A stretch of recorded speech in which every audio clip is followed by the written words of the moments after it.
midi. Place maintenant à l'invité d'Au cœur de l'info. La Grande Mosquée de Paris célèbre cette année ses 100 ans, inaugurée en 1926 en plein cœur de Paris par le président Gaston Doumergue et par le sultan du Maroc Moulay Youssef. Conçue à l'origine en hommage aux soldats musulmans morts pour la France lors de la Première Guerre mondiale, elle est devenue au fil des ans un trait d'union entre la France et la communauté musulmane, mais aussi un outil diplomatique, notamment entre la France et l'Algérie. Tous les recteurs de la Grande Mosquée étant d'ailleurs d'origine algérienne. On reparle de tout cela avec donc l'invité d'Au cœur de l'info ce soir, l'historienne Naïma Hubert Yahi, chercheuse associée à l'URMIS, l'Université Côte d'Azur. Bonsoir, merci beaucoup d'être avec nous ce soir sur France 24. Je précise que vous avez participé à cet ouvrage collectif, La Grande Mosquée de Paris, regard sur 100 ans en 100 événements aux éditions du Cherche Midi, qui est donc sorti à l'occasion de ce centenaire. Merci encore d'être avec nous donc sur France 24 pour commenter ce centenaire. Tout d'abord, revenons sur la création de ce bâtiment qui est désormais classé monument historique, et ce depuis 1989. C'était une décision donc politique et ça ne répondait pas à, disons, un besoin des fidèles, ce qui est pour le moins inhabituel pour ce qui est de la construction d'une mosquée. Oui, parce qu'à l'époque, effectivement, on est dans un moment où les présences maghrébines et plus largement musulmanes sont anecdotiques si on les compare avec aujourd'hui.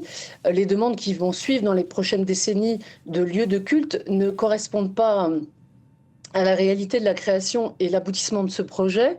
Celui-ci, plutôt sous couvert d'une politique coloniale, d'un traitement des sujets et des citoyens, souvent de seconde zone, que sont les indigènes de confession et de culture musulmane, mais aussi d'un rayonnement diplomatique d'une France impériale en concurrence, notamment, par exemple, avec l'Angleterre dans des terres lointaines de confession de culture musulmane. Il s'agit de faire rayonner l'empire colonial français comme une terre d'islam, mais aussi d'encadrer la pratique religieuse de ces populations qui sont parfois sollicitées par des adversaires, des ennemis, comme par exemple l'Empire ottoman, qui appelle les croyants musulmans à se retourner contre le colonisateur. Donc, c'est le contexte de création de cette mosquée qui est pourtant le point de départ d'un enracinement des populations de culture musulmane en France, et notamment maghrébine et particulièrement algérienne, quand on connaît le lien de ce lieu avec les départements d'Algérie, puisqu'à l'époque, ce sont des départements français.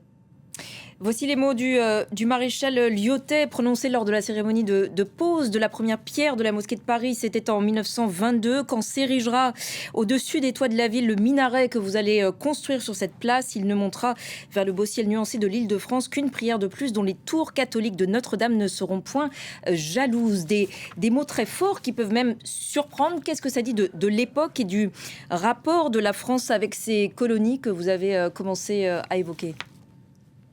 Alors, dans l'ambiguïté d'un orientalisme qui teinte quand même certaines décisions politiques de l'époque, et comme je le disais, des rivalités diplomatiques avec d'autres empires coloniaux, il ne faut pas nier la force intégratrice, mais aussi l'enracinement culturel et cultuel des musulmans grâce à cet étalon qu'est la Grande Mosquée de Paris.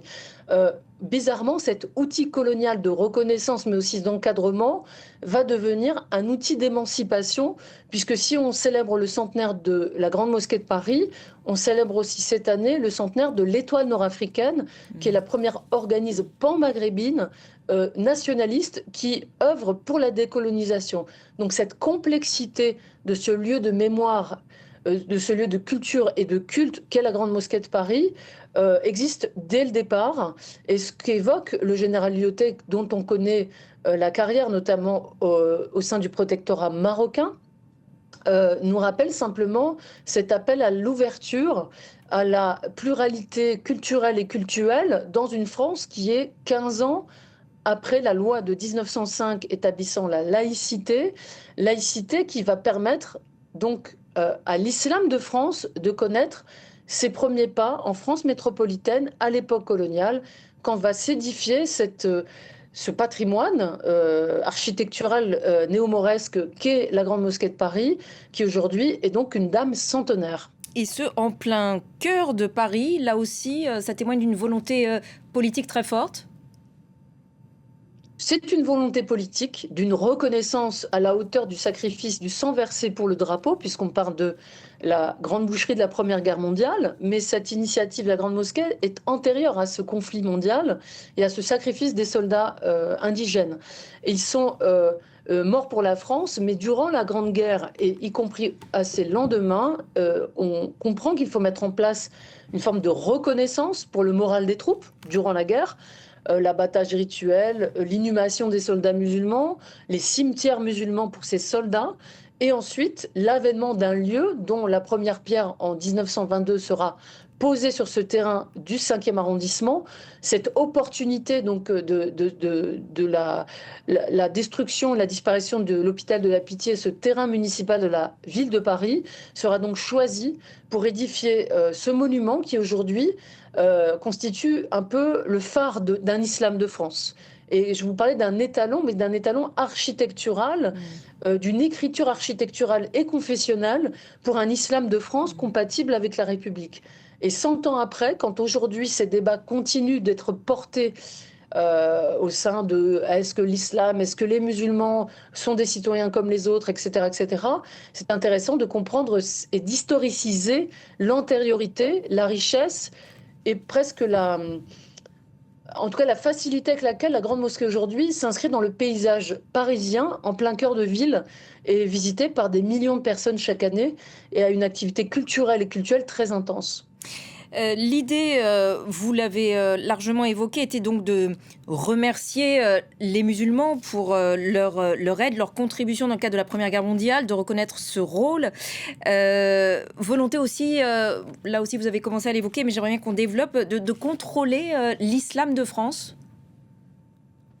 C'est-à-dire qu'à partir du moment où on reconnaît que une partie à l'époque de l'Empire et plus tard de la France, après la décolonisation, recèle de citoyens de confession et de culture musulmane, se pose la question du rapport à l'État. C'est compliqué parce que la loi de 1905 sépare et rend complexe le fait de financer des lieux de culte et leur construction. Le cas de la Grande Mosquée est singulier puisqu'il a échappé à cette contrainte juridique puisque le siège administratif est à Alger. Au temps colonial, en dehors des frontières hexagonales, la loi de 1905 ne s'appliquait pas.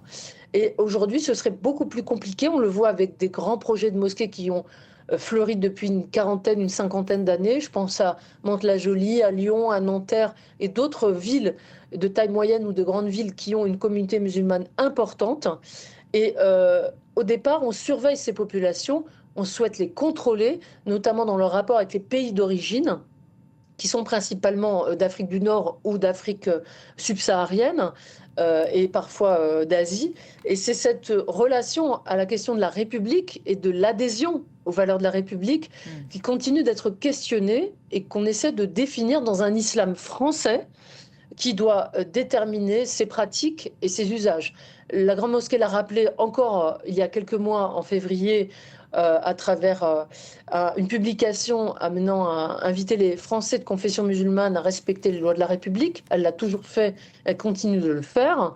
Ça ne veut pas dire qu'il n'y a pas des questionnements, mais parfois aussi, il y a, non sans exagération, des caricatures et des postures contre un islam qui deviendrait un islam de France. Et c'est en cela que le centenaire de la Grande Mosquée nous permet d'éclairer cet enracinement séculaire des populations de confession musulmane, et particulièrement originaires d'Afrique subsaharienne ou d'Afrique du Nord. Vous évoquiez Alger. Tous les recteurs de la Grande Mosquée sont originaires d'Algérie depuis la fondation de la Grande Mosquée. Elle représente un trait d'union entre les deux pays, notamment quand les rapports sont tourmentés, comme aujourd'hui. La Grande Mosquée de Paris a une histoire singulière avec l'Algérie, même si elle est le produit de différentes influences. Le sultan marocain, qui est donc présent le jour de l'inauguration, a œuvré avec l'IOT pour l'existence de cette mosquée, mais cette mosquée doit beaucoup à la position particulière de l'Algérie, qui était pleinement française à l'époque du projet et son édification, et ensuite deviendra, après l'indépendance de l'Algérie, un lieu important de dialogue et de collaboration entre les deux États souverains que sont la France et l'Algérie. À l'heure de certaines tensions qui ne sont pas nouvelles, hein, on parle de chaud et froid entre la France et l'Algérie depuis plus de 60 ans, euh, ce lieu représente un commun, un lieu de patrimoine commun, un marqueur physique dans la plus grande ville de France, de ce passé colonial, de ce passé aussi de dialogue, aussi de confrontation qu'il y existe entre les deux pays. À l'heure des tensions, il devient un lieu de dialogue, un lieu facilitateur pour que les voies de la diplomatie recouvrent toute leur force quand les esprits chagrins se répandent médiatiquement pour envenimer les relations de part et d'autre de la Méditerranée. Et je pense que la Grande Mosquée, au-delà de son recteur qui effectivement a toujours été d'origine algérienne, je pense qu'elle crée cet espace formel et informel de liens continus, y compris aux moments les plus compliqués entre les deux pays. Donc, outre son rôle cultuel et culturel, le rôle est diplomatique aussi pour cette grande mosquée et ses représentants? À la fois de manière voulue et en même temps de manière inconsciente. Parce que c'est un trait d'union. En fait, si vous voulez, il y a des lieux, il y a des espaces de patrimoine et d'histoire, comme la Grande Mosquée, mais je pense qu'en cela, la Grande Mosquée est vraiment singulière, qui constitue un espace commun entre la France et l'Algérie, qu'on le veuille ou non.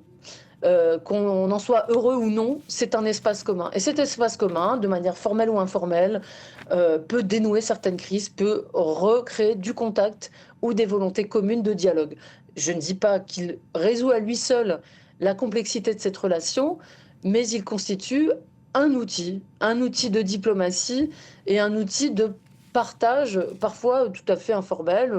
On le sait que la Grande Mosquée de Paris par exemple, est l'épicentre de la pratique du ramadan en France, avec des ruptures du jeûne qui sont importantes, auxquelles participe le dialogue abrahamique des autres religions, auxquelles participent des élus de la République. Et c'est parfois lors de ces espaces de partage et de rencontres autour du culte musulman que se renouent parfois les amitiés, la volonté commune de sortir de certaines impasses. Et je pense que les observateurs seront d'accord avec moi pour dire que ça ne peut être qu'un espace de production d'un narratif commun entre la France et l'Algérie. Merci infiniment Naïma Hubert Yahi d'avoir répondu à nos questions ce soir sur France 24 à l'occasion de ce centenaire de la création de la Grande Mosquée de Paris. Et je rappelle donc cet ouvrage collectif, La Grande Mosquée de Paris, regard sur 100 ans en 100 événements, aux éditions du Cherche Midi, ouvrage auquel vous avez largement collaboré. Merci encore d'avoir répondu à nos questions ce soir dans Au cœur de l'info. Et cet